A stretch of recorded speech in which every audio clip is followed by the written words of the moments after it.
चांद ग्रहण, जिसे अक्सर लोग खूनी चांद भी कहते हैं, रात के आसमान का एक बहुत ही शानदार नज़ारा है। लेकिन आखिर ये होता कैसे है? आइए इस दिलचस्प फल्कियाती अमल के पीछे छुपी साइंस को समझते हैं। ये नाम सुनने में काफी ड्रामाई लगता है ना? ये मुकम्मल चांद ग्रहण का मशहूर नाम है और इसकी वजह वो हैरत अंगेज सुर्खी है जो उस वक्त चांद पर छा जाती है। यही तो सबसे बड़ा सवाल है जिसका जवाब हम आज जानेंगे। अगर चांद जमीन के साये में है तो मंतकी तौर पर इसे मुकम्मल तौर पर गायब हो जाना चाहिए, ठीक? लेकिन ऐसा नहीं होता। इसके बजाय ये एक अजीब गहरी सुर्खी माइल रंगत इख्तियार कर लेता है। इस राज को समझने की चाबी चांद ग्रहण के बुनियादी तस्वुर में ही छुपी है। ये सारा खेल दरअसल जमीन के साये का है। सीधी और आसान लफ्जों में कहें तो चांद ग्रहण तब होता है जब जमीन बिल्कुल सूरज और चांद के बीच में आ जाती है और अपना साया चांद पर डालती है। ये रोशनी और साए का एक कायनाती खेल है। तो ये सीध में आना तो समझ आ गया, लेकिन खला में जमीन का साया इतना भी सीधा साधा नहीं है जितना लगता है। हकीकत में इसकी दो अलग अलग परतें होती हैं। इस पूरे खेल के लिए इन तीनों का बिल्कुल एक सीधी लाइन में होना लाजमी है।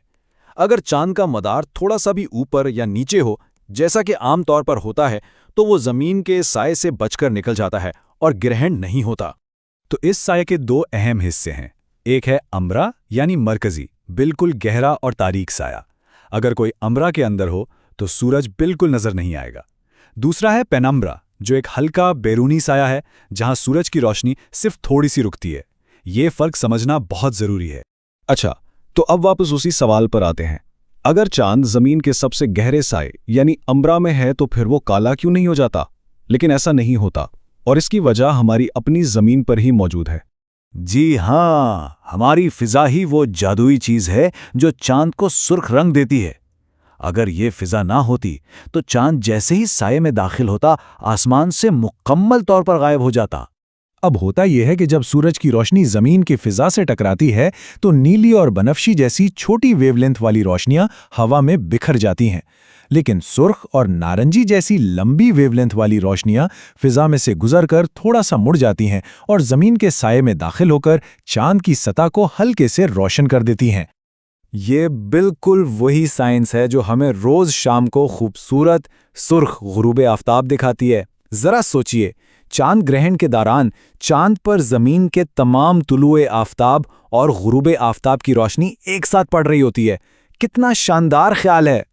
और एक और मजेदार बात यह है कि जमीन पर हमारी फिजा की हालत भी चांद के रंग पर असर डालती है। अगर हवा में ज्यादा धूल या राख हो, जैसा कि आतिशफिशां फटने की बात होता है, तो रोशनी और भी ज्यादा बिखरेगी, जिससे चांद का रंग और भी गहरा सुर्ख हो जाएगा। तो ये तो हो गई साइंस की बात।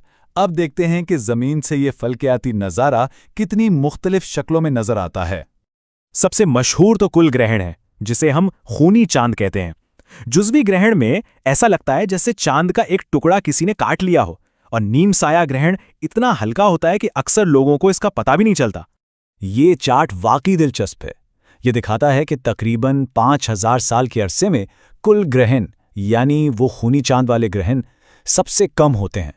वो तमाम चांद ग्रहणों का सिर्फ 29% के करीब हैं, जो उन्हें वाकई एक खास वाकया बनाता है। अब इस पूरे तस्वर को एक बिल्कुल ही अलग जाविये से समझने की कोशिश करते हैं। आइए अपना नुक्ता नज़र मुकम्मल तौर पर बदलते हैं। जरा तसव्वुर करें कि कोई खलाबाज चांद की सतह पर खड़ा है। वो जब ऊपर आसमान की तरफ देखेगा तो उसे चांद ग्रहण नहीं बल्कि कुछ बिल्कुल मुख्तलिफ नजर आएगा। और यह है उस कहानी का सबसे हैरान कुन मोड़। चांद से देखने पर दरअसल हमारी जमीन सूरज के सामने से गुजरती हुई नजर आती है। जमीन सूरज को मुकम्मल तौर पर ढांप लेती है और इसके चारों तरफ एक सुर्ख रंग का हाला बन जाता है। ये हाला दरअसल जमीन की फिजा है जिसमें से सूरज की रोशनी छन कर गुजर रही होती है। तो अगली बार जब आसमान पर खूनी चांद नजर आए तो इस मंजर का तसव्वुर कीजिएगा। ये सिर्फ जमीन के साए की कहानी नहीं है, बल्कि ये रोशनी, फिजा और